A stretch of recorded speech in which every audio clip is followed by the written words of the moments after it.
Welcome to Singapore FOZL videos. So in today's episode, we are going to talk about the food products import procedure and what are the requirements. So our job is quite interesting because every day we are going to receive certain inquiries and questions, ask us how to do this and how to do that. So in today's episode, we focus on the food product import requirements. As we know that Singapore implies zero tax for many of the products, such as the clothing we wear every day and some of the electronic products and so on and so forth. Of course, there are safety measures they have to be very careful, but in general, these products are tax-free.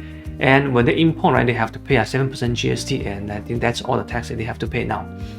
And of course, there are certain that is controlled products that they have to pay certain import tax, such as cigarettes and alcohol related products. They have to pay certain import tax.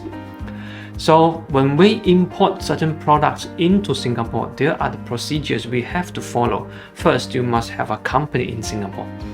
And second, this company must activate their custom account.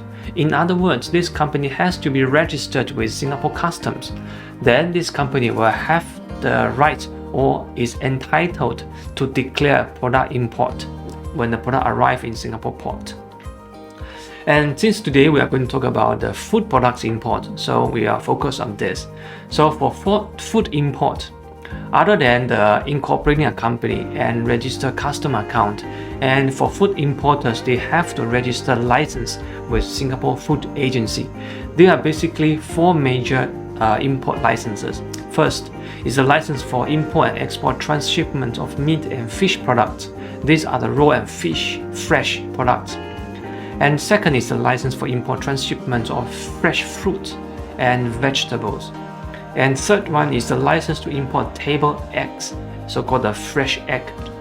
And the last one is the import processed food products and food appliances, such that those are biscuit or the packaged food that we eat every day, and all the appliances that we use to deal with food, such as pans and chopsticks and bowls and so on and so forth. So for the license application procedure, other than the fresh egg, it will take about 5 working days or more. And for the rest of the 3 licenses, maybe we normally will be able to do it within 1 or 2 days. So that is the food import procedure and requirement. And we also have clients ask us, since Singapore has very strict control on food safety, and especially the import food safeties, so how am I going to deal with such requirements? Is my food import going to be tested or sampled every time when I import? Actually, according to Singapore's regulations, right, the food importers will bear the full responsibility and make sure the food is safe and for the consumers to consume.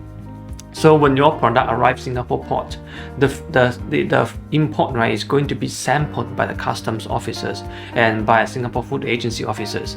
So if your product has been sampled for testing, and of course they will check whether the food is safe to consume.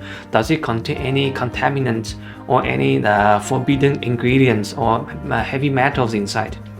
And if your product is not been sampled, then normally you will be able to declare the products and clear the custom straight away. So which means that all the responsibility lies on you and your company. If the food has been imported and if the food agency receives any complaints about the food, if it caused any damages to other people, then of course your company and yourself have to be responsible.